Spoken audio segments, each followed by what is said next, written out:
پچھلے دنوں مجھے ای میل پہ ایک بھائی نے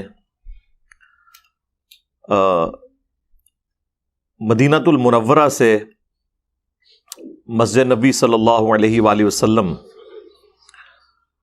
کی حاضری کے دوران روضہ شریف پہ حاضری کے حوالے سے صلی اللہ علیہ وآلہ وسلم انہوں نے ایک ویڈیو کلپ بھیجا جس میں انہوں نے تقریباً عصر کے ٹائم کے وقت ریئل ٹائم گنبد خضرا کا جو سایہ ہے اس کی ویڈیو انہوں نے ریکارڈ کی خود سے، کیونکہ پاکستان میں یہاں پہ متھ مشہور ہے اور ظاہر ہے کہ یہ دین کے حوالے سے جتنی گمراہیاں ابھی سب کانٹیننٹ میں پھیلی ہوئی ہیں یہ کسی فٹ بالر نے نہیں پھیلائیں، کسی کرکٹر نے نہیں پھیلائیں، کسی اسکواش کے پلیئر نے نہیں پھیلائیں، یہ کسی پولیٹیشین کی پھیلائی ہوئی نہیں ہے، یہ کسی ریاستی ادارے نے نہیں پھیلائی، یہ پھیلائی ہیں تو ہمارے علماء کرام بزرگان دین نے۔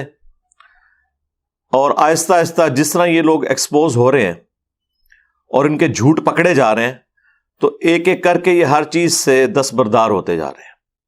یہاں انہوں نے کروڑوں عوام کو یہ کہانی کروائی ہوئی تھی کہ رفع الیدین اس لیے ہوتا تھا کہ وہ بغلوں میں بت رکھ کے آتے تھے۔ جب ہم نے اسے ایکسپوز کیا کہ بالکل آپ جھوٹ بول رہے ہیں، اس طرح کی کوئی ضعیف حدیث تو دور کی بات، کوئی جھوٹی گھڑی ہوئی حدیث بھی اس پلانٹ ارتھ پہ کسی کتاب کے اندر موجود نہیں ہے، تو اب انہوں نے اپنا موقف بدل لیا اور کہا کہ نہیں، ہم نے تو کبھی ایسی بات نہیں کی۔ لیکن جو سودا بیچنا تھا اور امت کو مکے مدینے کی آوازیں لگا کر اللہ اور اس کے رسول عز و جل و صلی اللہ علیہ وآلہ وسلم کے نام پر اکٹھا کر کے انہوں نے جو اپنے دیوبند اور بریلی میں پھینکنا تھا وہ تو پھینک دیا اور اس شخص سے دور کر دیا جس کی قبر مدینے میں ہے صلی اللہ علیہ وآلہ وسلم۔ اسی طرح کی ایک مشہور زمانہ سٹوری یہ ہے کہ خانہ کعبہ شریف کے اوپر سے کوئی پرندہ نہیں گزرتا، حالانکہ غلاف کعبہ کے اوپر ریئل ٹائم جو کبوتر وہاں پہ پھرتے ہیں نا، جب انہیں موقع ملتا ہے ان کی بیٹھیں بھی ہوتی ہیں۔ پھر سال میں 2 دفعہ غلاف کعبہ چینج کیا جاتا ہے، جس میں سعودیہ کی حکومت کی طرف سے جو لوگ نامزد ہیں وہ بوٹوں سمیت کعبے کی چھت کے اوپر چڑھتے ہیں اور اوپر سے جا کے وہ غلاف کو نیچے پھینکا جاتا ہے۔ ظاہر وہ وزنی ہوتا ہے، کرین کے ذریعے اوپر پہنچایا جاتا ہے اور پھر وہ تو جس کعبے کے بارے میں انہوں نے یہ عقیدہ پھیلایا کہ اس کے اوپر سے پرندہ نہیں گزر سکتا ورنہ تو وہ مارا جائے گا کیونکہ گستاخی ہو جائے گی، اس کے اوپر بوٹوں سمیت وہاں کے فوجی یا پولیس کے اہلکار چڑھتے ہیں، اوپر سے جہاز نہیں گزرتا۔ سرکار وہ جہاز اس لیے نہیں گزرتا کہ وہ نو فلائی زون ہے، وہ تو پاکستان میں بھی کئی علاقے ہیں جہاں سے جہاز نہیں اوپر سے گزرتا، اگر آپ اجازت دیں گے تو وہ گزار لیں گے۔ اور پھر اس سے بھی بڑھ کے انہوں نے یہ مشہور کیا ہوا کہ او جی پچھو غولاں دے غول آندے نے کبوتراں دے، جس نے کعبے کول پہنچتے ہیں انج کر کے لنگ جاندے نے۔ ہاں بالکل جھوٹ مشہور کیا ہوا۔ اچھا، خانہ کعبہ شریف سے متعلق تو یہ سٹوری انہوں نے مشہور کی ہوئی تھی، اور گنبد خضرا سے متعلق انہوں نے یہ سٹوری مشہور کر دی کہ اس کا سایہ نہیں ہے۔ کعبہ شریف کے بارے میں تو یہ جھوٹ نہیں بول سکتے تھے، ورنہ تو وہ زیادہ حقدار تھا کہ اس کا سایہ نہ ہوتا، چونکہ وہ مطاف کے اندر زمین کے اوپر ہے تو سایہ ڈسپلے ہوتا ہے، ریئل ٹائم پتہ چل جاتا ہے۔ گنبد خضرا چونکہ اوپر والے فلور کے اوپر ہے اور وہ روزانہ کوئی تھوڑے سے لمحات ایسے آتے ہیں کہ اس کا سایہ زمین تک پہنچے، وہ بھی سردیوں کے اندر سورج کی اورینٹیشن کی وجہ سے، ادروائز اس کا سایہ عموماً اوپر ہی رہتا ہے، اوپر کسی نے جا کے دیکھنا نہیں ہے اور نیچے لوگوں نے باتیں کرنی ہے۔ پلس وہ کہتے ہیں جی گنبد خضرا کے اوپر کوئی پرندہ نہیں بیٹھتا، اور یہ اللہ تعالیٰ نے اسپیشل رسپیکٹ رکھی ہے اس کی۔ اور دوسری طرف یہ لوگ کہتے ہیں کہ مسجد نبوی اور خانہ کعبہ کے امام کے پیچھے نماز نہیں ہوتی، وہ نجدی ہے، یعنی اللہ کے نبی علیہ السلام کی قبر مبارک پہ رکھے ہوئے گنبد کی رسپیکٹ تو ہے، لیکن مصلی کی رسپیکٹ نہیں کہ وہاں گستاخ رسول امامت کروا رہے بقول ان کے۔ یہ میں ان کو اینٹی وینم اور پھکی والا جواب دے رہا ہوں۔ اور پچھلے 100 سال سے یہ جس کعبے کی طرف منہ کر کے نماز پڑھ رہے ہیں وہاں پہ ایک نجدی اہل حدیث وہابی امام ہے. تو سردیوں میں چونکہ آپ کو پتا ہے سورج کی اورینٹیشن اس اعتبار سے ہے کہ وہ سایہ زمین تک پہنچ جاتا ہے. وہ ویڈیو انشاءاللہ ہم ریئل ٹائم اس میں اٹیچ بھی کر دیں گے, آپ کو سمجھ بھی آ جائے گی. آپ اگر پاکستان کی طرف سے دیکھیں تو مسجد نبوی شریف اور بیت الحرام آلموسٹ مغرب سے جنوب کی جانب ہے 12 ڈگری. اگر ہم جہلم سے دیکھیں, اسلام آباد سے دیکھیں تو آلموسٹ 14 ڈگری, کیونکہ بہت دور ہے تو آلموسٹ سیم ہی ہے, ورنہ وہ آپس میں تو کافی دور ڈسٹنس ہے ان کا. مدینہ شریف میں مسجد نبوی شریف کے اندر اگر آپ کھڑے ہوئے ہیں نا تو قبلہ جو ہے وہ آلموسٹ جنوب کی جانب ہے.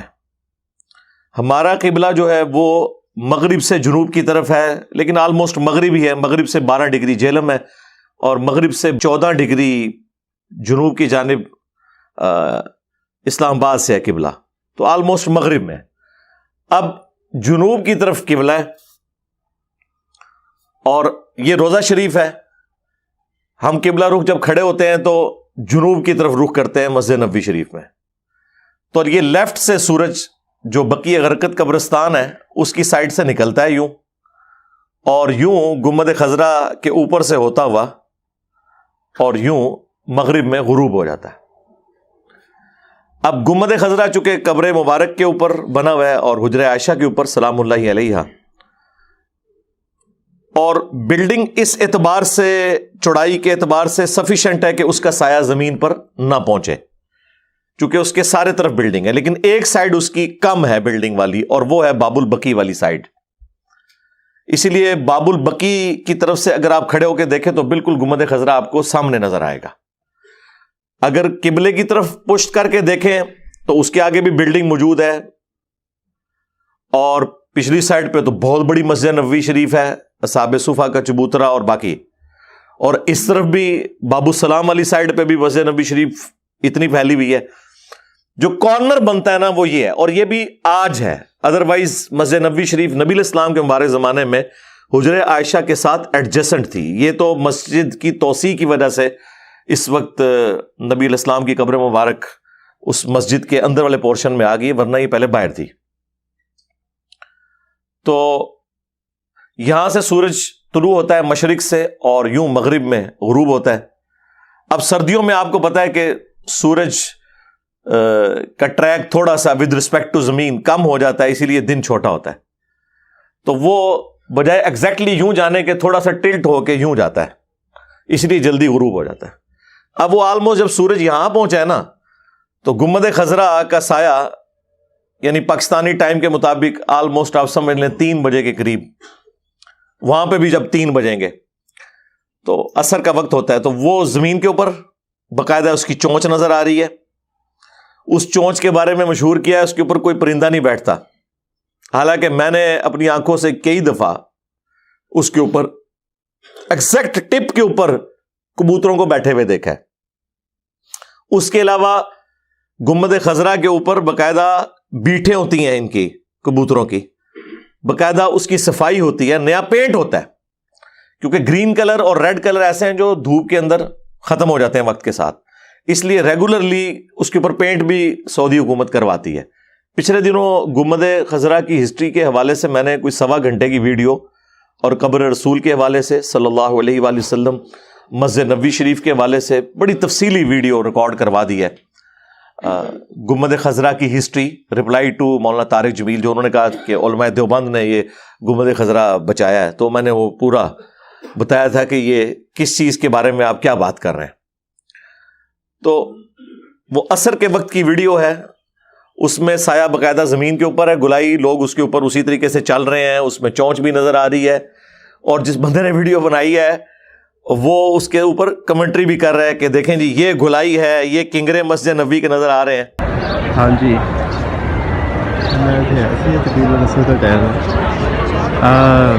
مینار ہے ان کا سایہ ہے ادھرلے پاسے, گنبد خضرا تھلے دیکھو نا ڈوم بنیا ہوا ہے یہاں کا سایہ گنبد خضرا کا. اتنے جڑی نا چونچ آئی نا جی اتنے ان کا یہ سایہ ہے, دیکھو سامنے گنبد خضرا. ਚੱਲੇ ਨਾ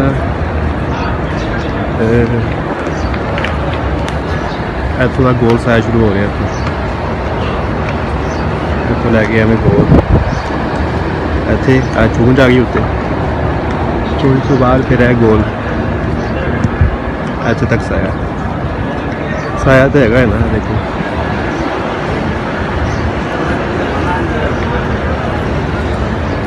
ਉਹ ਉੱਤੇ ਥੋੜ੍ਹਾ ਜਿਹਾ ਸਾਇਆ ਨਜ਼ਰ ਆ ਰਿਹਾ ਬਾਕੀ ਜਿਹੜਾ ਹੈ ਦੀਵਾਰਾਂ ਦਾ ਸਾਇਆ ਹੈਗਾ ਦੀਵਾਰਾਂ ਵਿੱਚ ਜਿਹੜਾ ਬਣਿਆ ਵਾ ਨਾ ਉਹ ਨਿਸ਼ਾਨ ਜਿਹੇ ਬਣੇ ਨੇ ਉਹਨਾਂ ਦਾ ਇਹ ਸਾਇਆ ਚੱਲ ਰਿਹਾ